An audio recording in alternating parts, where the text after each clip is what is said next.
आज हम लोग स्टार्ट करने वाले हैं एक नया टेंस जो कि हमारा प्रेजेंट परफेक्ट टेंस है। आज उसको हम लोग देखने वाले हैं, क्योंकि इसके पहले हम 2 टेंस को डाल चुके हैं और काफ़ी अच्छा फीडबैक मिला बच्चे के द्वारा और काफ़ी अच्छा व्यू भी जा रहा है। ठीक है, और ये जो टेंस आपके लिए है वो काफ़ी इंपॉर्टेंट होगा। क्लास 10th के जो भी ग्रामर में आता है, आपका देखे होंगे कि वहाँ पे फिल इन द ब्लैंक्स में बहुत सारा रहता है, टेंसेस वगैरह फिल करनी है, मॉडल्स फिल करनी है। ठीक है, तो इसके लिए ये बहुत ज़रूरी है। ठीक है, चलिए स्टार्ट करते हैं आज प्रेजेंट परफेक्ट टेंस। तो हेडिंग देते हैं present perfect tense.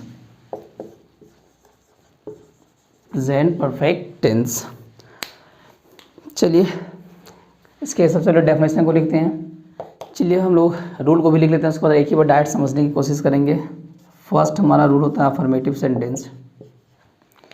Rule number 1 हमारा हो जाएगा, सबसे पहले सब्जेक्ट, देन हमारा has, had plus V3 plus OW means other word. कुछ एग्जाम्पल को भी लिख लेते हैं। चलिए अब हम लोग समझने की कोशिश करते हैं बारीकी से। क्या है वो आप बोर्ड में लिखे हुए देख पा रहे हैं, बहुत ईजी लैंग्वेज में भी लिखी हुई है और बहुत अच्छे से समझाने की कोशिश भी किया जाएगा। क्योंकि मिरेकल इंग्लिश क्लासेस का मकसद सिर्फ है ताकि ठीक जितने भी कमज़ोर से कमज़ोर बच्चे वो अच्छे से इंग्लिश को सीख पाएँ और समझ सकें। ठीक है, तो बात करते हैं हम लोग प्रेजेंट परफेक्ट टेंस। तो प्रेजेंट परफेक्ट टेंस इसके पहले 2 वीडियो जो मैं डाल चुका हूँ, उस वीडियो को देखना ना भूलें, क्योंकि अगर वो देखेंगे तो फिर आपको ये बेहतरीन समझ में आ जाएगी। प्रेजेंट परफेक्ट टेंस, परफेक्ट का मतलब होता है जो बीती हुई घटनाओं को बताने का काम करता है। ठीक है, प्रेजेंट में जो घटना हो चुकी है उस घटना को जो बताने का काम करता है उसे हम परफेक्ट बोलते हैं। तो यहाँ पे प्रेजेंट में बीती हुई घटनाओं को बताएगा उसे हम क्या बोलेंगे, प्रेजेंट परफेक्ट टेंस। सामने लिखा हुआ है, आपका देख सकते हैं डेफिनेशन के रूप में, it deals about the completed और फिनिश्ड एक्शन ऑफ प्रेजेंट। ये जो टेंस होता है हमारा वो क्या करता है कि फिनिश्ड या कंप्लीटेड दोनों का मतलब होता है समाप्त, समाप्त हुए कार्यों को बताता है। और वो जो कार्य हमारा समाप्त हुआ रहता है वो कार्य हमारा प्रेजेंट में क्या रहेगा, वो काम हमारा फिनिश हुआ रहता है, समाप्त हुआ रहता है। वैसे वाले एक्शन को बताने का काम करता है, वैसे वाले एक्शन को शो करता है, उसे हम क्या बोलते हैं, प्रेजेंट परफेक्ट टेंस। अब बात रहती है कि सर वो डेफिनेशन तो सही है, बाकी हम सेंटेंस को पहचानेंगे कैसे कि ये हमारा प्रेजेंट परफेक्ट टेंस क्या है। तो सबसे जो ज़रूरी चीज़ है टेंस में वो होता है रिकॉग्नाइजेशन। यदि आप रिकॉग्नाइजेशन को समझ जाते हैं, रिकॉग्नाइजेशन से पहचान लेते हैं, तो कोई भी सेंटेंस आपके लिए बहुत ज़्यादा ईजी हो जाता है बनाने के लिए। देखिए लिखा हुआ है, Hindi sentences that ends with Hindi letters. जिस हिंदी क्रिया के अंत में क्या रहे, देखिए चुका है, चुकी है, चुके हैं, चुका हूँ, या है, ये है, ये है। ठीक है, मीन्स ये हिंदी के लास्ट में जब हम सेंटेंस को बनाएंगे तो सेंटेंस को जब बनाते रहते हैं तो उसमें लास्ट में कुछ ना कुछ मिलेगा, कहीं रहा है, रही है, कहीं था है, थी है, कहीं चुका है, चुकी है, कहीं था है, थी, ऐसा भी देखने को मिलेगा। तो हमको रिकॉग्नाइजेशन से पहचान करना है कि ये हमारा कौन सा टेंस का है। सो तो ये चुका, चुके, चुके जितने भी आपको दिखाई दे रहे हैं, उसके बाद थोड़ा सा गौर कीजिएगा, यहाँ पे सब में आपका है लगा हुआ रहता है, हूँ, है। ठीक है, ये ऐसे वाले जो लास्ट में एंड करेंगे शब्द से तो हमारा वो प्रेजेंट परफेक्ट टेंस का वाक्य होगा। कभी कभार हमारा ये भी दिया हुआ रहता है और ये ज़्यादा इसलिए रहता था कि आपको फंसाने का वो काम करता है, क्योंकि वो पास्ट में भी होता है, सिंपल पास्ट में या यही रहेगा, लेकिन वहाँ पे ये हाई का प्रयोग वहाँ पे नहीं रहता है। तो वहाँ पे उसमें आप क्लियर कट कर पाएंगे कि वो आपका अगर हाई नहीं है तो ये आपका पास्ट टेंस का है, और अगर यहाँ पे हाई दिया हुआ है तो वो प्रेजेंट परफेक्ट टेंस का है। तो ये था आपका रिकॉग्नाइजेशन, ये हो गया डेफिनेशन। अब हम सेंटेंस को कैसे बनाएंगे। यदि हमारे पास डेफिनेशन आ चुका है, रिकॉग्नाइजेशन हो चुका है, तो रिकॉग्नाइजेशन से हमारा आधा से ज़्यादा सेंटेंस हमारा डील हो जाता है। अब बात करते हैं हम लोग की अफर्मेटिव सेंटेंस। सेंटेंस हमारा 1 अफर्मेटिव होता है, इसके बाद इसको हम लोग लगभग में 6 कोड में कन्वर्ट करते हैं। 6 कोड कहने का मतलब है कि एक सेंटेंस को 6 तरीके से बनाना सीखते भी हैं।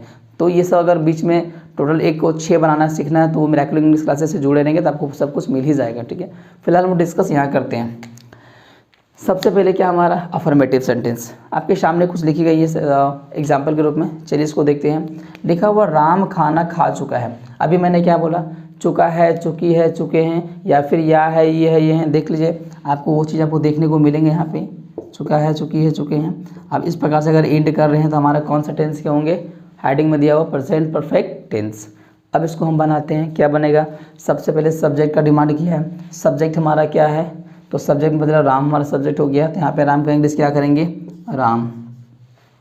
अब जब मैंने हैव हैज़ पढ़ाया था, देखिए यूजेज अगर देखनी है तो पूरा पीछे का जितना भी वीडियो डाला गया वो आपको वॉच तो करना पड़ेगा ताकि आपको बहुत सारे यूजेस भी पता चलेंगे। तो हैज़ का प्रयोग हम लोग कहाँ करते थे, हसीना मेंबर के साथ, हसीना ग्रुप के साथ, हसीना फैमिली के साथ। तो यहाँ पे राम हमारा हसीना फैमिली के अंदर आता है, तो यहाँ पे राम के साथ हम क्या कर देंगे, हैज़ का प्रयोग करेंगे।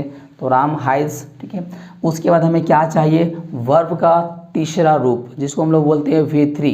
तो एक चलिए तो ठीक है, आपके सामने रूल लिखा गया, ठीक है, लिखा गया है। रूल को क्या करना है, कुछ नहीं करना है, रूल जैसे लिखा गया उसको पुट करते जाएंगे, सेंटेंस यूं ही बनते जाएंगे, एकदम जादू की बात ही, कुछ करना नहीं है।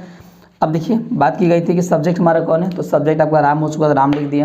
राम हमारा हसीना मेंबर के साथ आता है, हसीना फैमिली में आता है, तो राम के साथ हम क्या लगाएंगे, हैज़ का प्रयोग करेंगे। चाहिए क्या, V3, तो V3 हमारे ईट का क्या होता है, ईटेन, तो ईटेन डाल दिए। अब हमारा क्या बच गया, खाना, तो खाना का इंग्लिश क्या होता है, फूड, FOOD, तो राम हैज़ ईटेन फूड। दूसरा सेंटेंस हमारा है, आप देख पा रहे हैं, उसने मुझे पढ़ाया है, तो उसने मुझे पढ़ाया है या फिर पढ़ा चुका है, दोनों सेंटेंस से में कोई भी डिफरेंस नहीं है। तो उसने का यहाँ पे फिलहाल हम क्या करेंगे, ही कर देंगे। ही हमारा हसीना फैमिली के अंदर ये भी आता है, तो ही के साथ क्या लगाएंगे, हैज़ लगाएंगे, ही हैज़। उसके बाद पढ़ाना का इंग्लिश टीच होता है, टीच का V3 हमारा टॉट होता है, तो TAUGHT, टाउट। अब क्या, ही हैज़ टॉट, और किसे, तो मुझे, तो यहाँ पे क्या करेंगे, लास्ट में मी लिख देंगे। अगला सेंटेंस, वे लोग स्कूल जा चुके हैं, तो वे लोग स्कूल जा चुके हैं, वे लोग का इंग्लिश हमारा क्या आता है, दे के साथ क्या लगाते हैं, हैव का प्रयोग करते हैं, तो दे के साथ हम यहाँ पे क्या कर देंगे, हैव। उसके बाद क्या करना है, जाना का इंग्लिश क्या होता है, ठीक है, गोन होता है, तो GONE, गोन। उसके बाद कहाँ जा चुके हैं, तो स्कूल, तो they have gone to school. इस प्रकार से आपका सेंटेंस बन करके तैयार हो गया। एक बार हम लोग फॉर्मेशन देखते हैं क्या सही में लोग सेंटेंस जो है वो रूल के अकॉर्डिंग बनाए हैं, नहीं बनाए हैं। बात की गई थी सबसे पहले क्या, सब्जेक्ट की। देखिए आपका फर्स्ट वाला में राम मेरा क्या हो गया, सब्जेक्ट। उसके बाद क्या बोला, हैज़ या हैव में से किसी एक वर्ब को ही पुट करना है, तो हमने क्या किया, यहाँ पे हैज़ डाल दिया, ठीक है, जैसा कि हैज़ वहाँ पे लगता था। उसके बाद क्या बोला, V3, अब देख लिए V3 आपका ईट का V3 क्या हो गया, ईटन हो गया। उसके बाद क्या बोला, OW का मतलब होता है अदर वर्ड। अदर वर्ड देखिए आपको यहाँ फूड के रूप में आपका अदर वर्ड भी आ चुका है।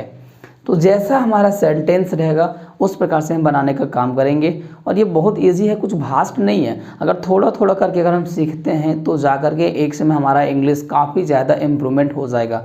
और आप चाहते हैं कि इंग्लिश इम्प्रूवमेंट हो तो निरंतर प्रयास करते रहेंगे, सब कुछ आपका बेहतर रहेगा।